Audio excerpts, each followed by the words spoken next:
Welcome to Marathonology. Marathonology is a program about facing the destructive patterns of our lives and finding principles how to break those patterns. We are using the principles behind the 12 steps, which are primarily known from the AA environment. But those 12 steps have proven to be efficient tools how to work with your life. Today you are going to meet psychologist Vibeke Frederiksen, who will give you some insight into some of the general problems we face connected to this step, and also show you some ways how to work with it in a practical way. I will give you an introduction to the step itself and also to some of the biblical principles behind it. And we have arrived at step number 6, and it goes like this. We were entirely ready to have God remove all these defects of character.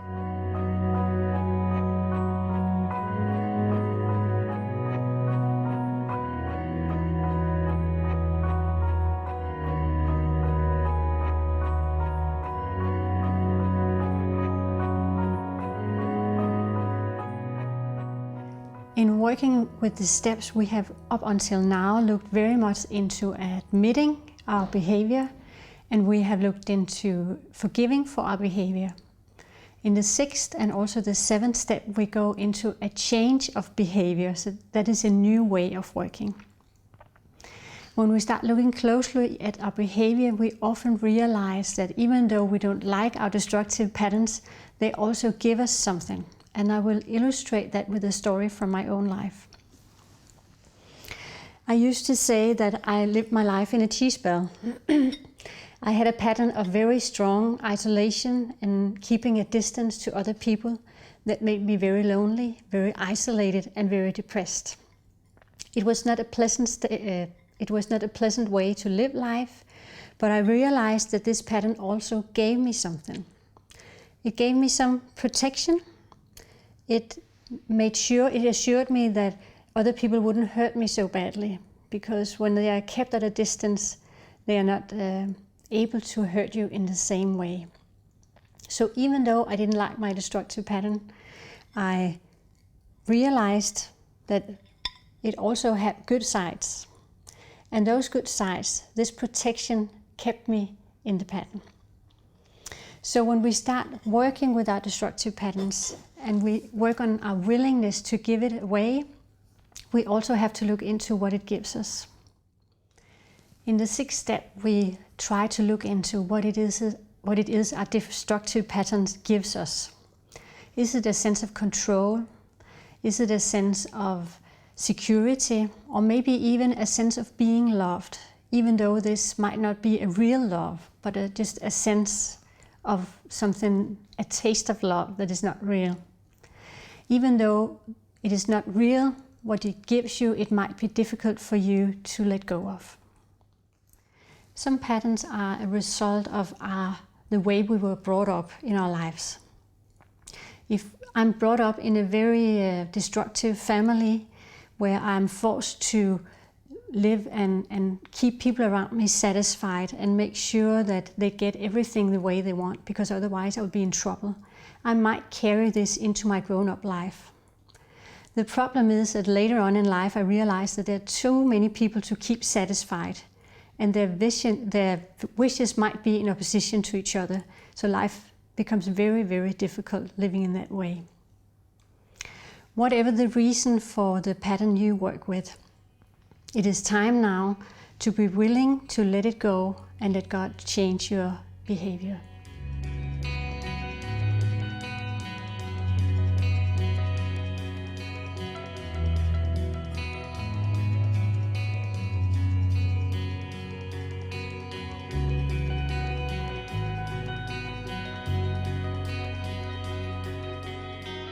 Step number 6 says following. We were entirely ready to have God remove all these defects of character. This means that we are now entering into the part of the process where we deal with our will. And this part is for some of us a very challenging part. Fortunately, we have somebody with us in our journey who knows about this, and that is Jesus Christ himself. He was struggling the fights of will in different phases of his own life.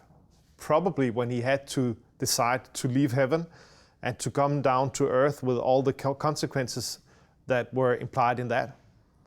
Also, we know when he was in his temptations and had to choose whether he would take an easier road or that he would go the road that he actually chose to take. And at the end, at Gethsemane, the Garden of Gethsemane, where he went through all this suffering and where he realized what was ahead of him and where he had to go to God and just take his will to God and say, God, not my will, but your will be done. This prayer that many of us know well, and this prayer which signals this struggle that Jesus had to go through. And he was also keen on teaching his disciples about this. At one point, he tells them a parable of the two sons and their father. The father asking the sons to go to the vineyard and to work for him. One of the sons said yes, but didn't do it. And the other son said no, but went out and worked in the vineyard anyway. And Jesus said, well, it was the last son who was justified in this case, which means that the one who had this foundational will, not only the will in what he said, but the foundational will, that will was a decisive will, you could say. So in a sense, we can talk about an inner and an outer will when it comes to this parable and what Jesus is teaching us. And the fact is that only what is in our inner will is what will really decide the course of our life.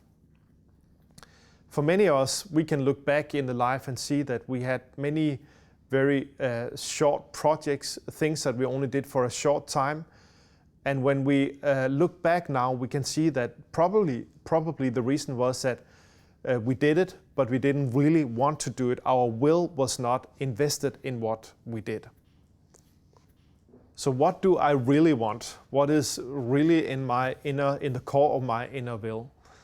That may sound like a simple question, but the fact is that to many of us, if we were asked on the spot to answer this question, we would find it quite stressful and quite difficult to answer. We would experience that a lot of things would be going on the inside, and many of us would not really be able to answer the question. And there can be different explanations to this. For some of us, we have experienced maybe in our early childhood that when we expressed something that we really wanted, when we expressed what the will was, the inner will of our lives, it was to some degree suppressed by people around us. Maybe it was even made a laughingstock, or we were mocked because of what we wanted, because people found it something not acceptable or peculiar. And because of that, we quickly learned how to suppress our own will, and to some degree we learned that what I really want is something bad, and I need to adjust to the wills around me. If that is the case, we might find this area quite problematic, both in relationship to ourselves and in relationship to people around us. We may find it difficult when we meet people who have a strong will.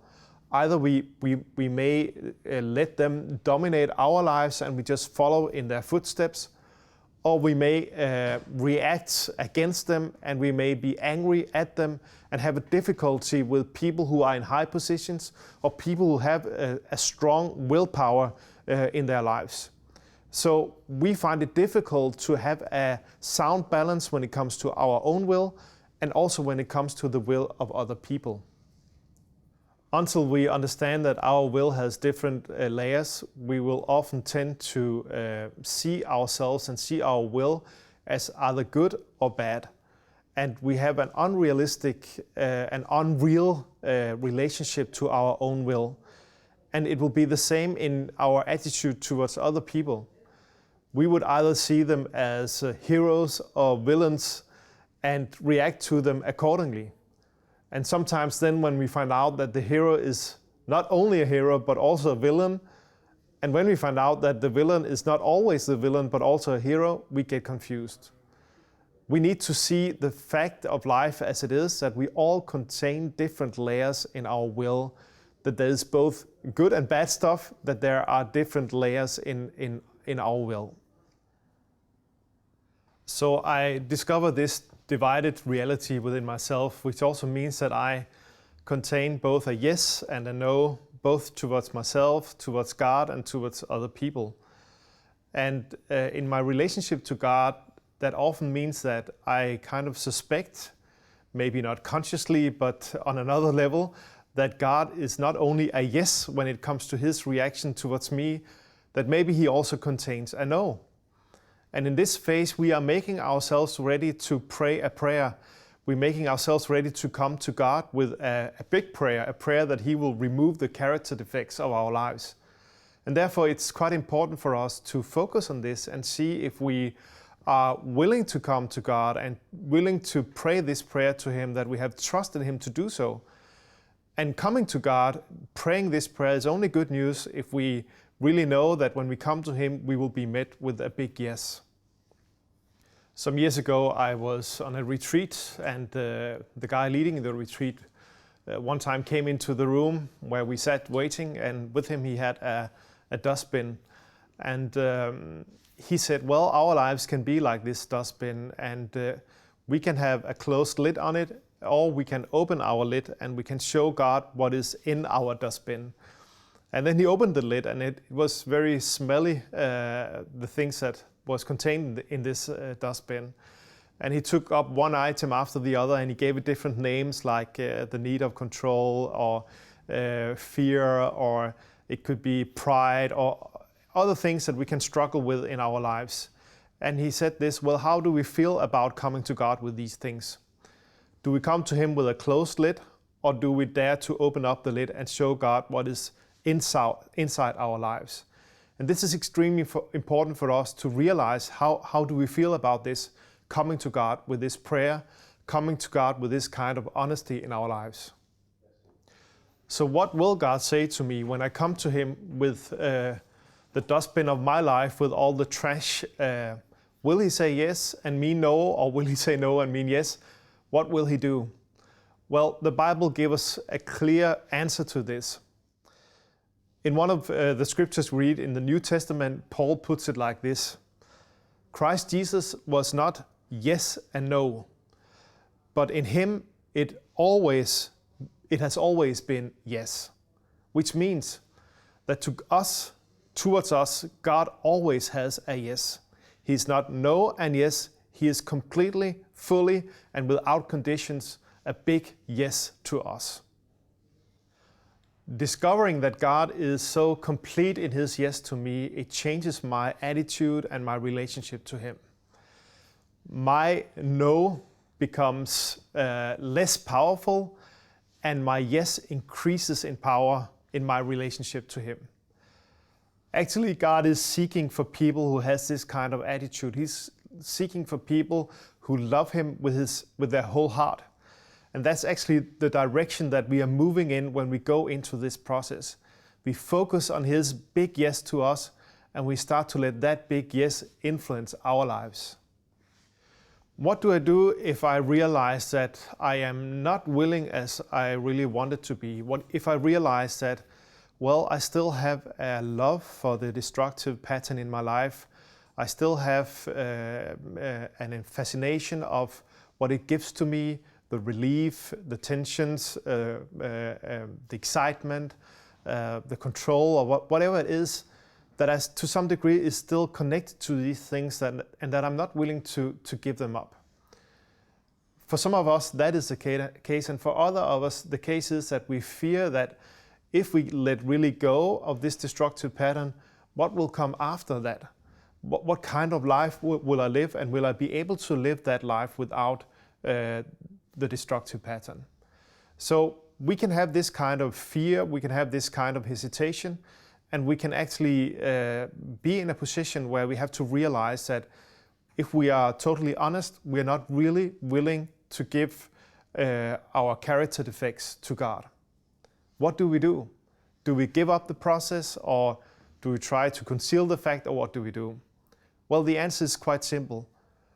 We take the facts of our life and we dare to come to God and be honest with him about it. This means that we take our unwillingness and we go to God with this and we formulate it in a kind of prayer to Him and say, God, I really would like to be willing. I really do want to get rid of this destructive pattern in my life, but I have to admit that I'm not willing at this point. Then we can pray a new prayer and say, God, I pray that you will work in me so I may become willing to give all of this to you and to pray the bold prayer of you removing all my character defects. The Apostle Paul says it like this, for it is God who works in you both to will and to act according to His good purpose.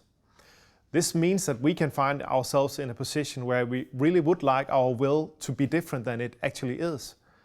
The comfort of this scripture is that God can do what we cannot do. What He waits for us to do is very often to invite Him to do so.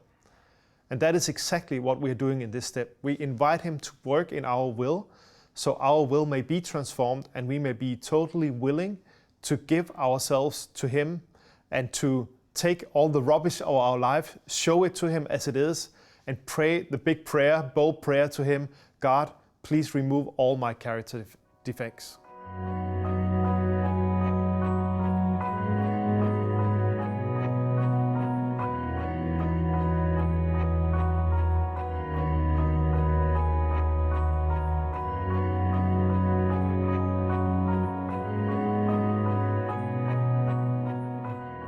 We have listened to the introduction to the 6th step, and I will now introduce you to how you can work with this step.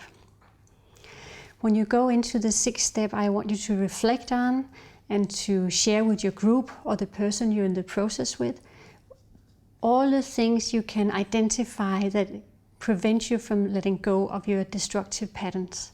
Everything you can identify that might be good for you, might give you a good feeling, and prevent you from letting go of it.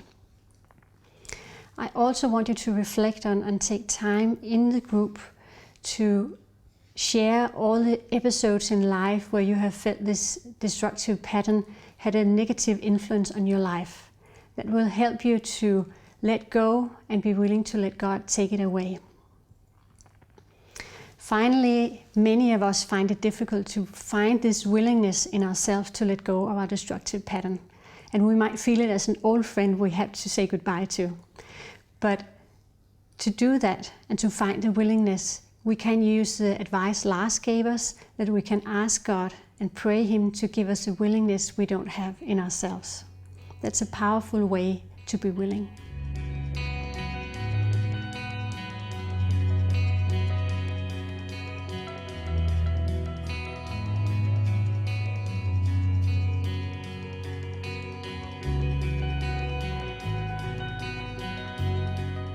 I hope this program was beneficial for you, and if you want to explore this further, I recommend the book Marathonology, which is the textbook behind the program of today. I also recommend you to check out our website.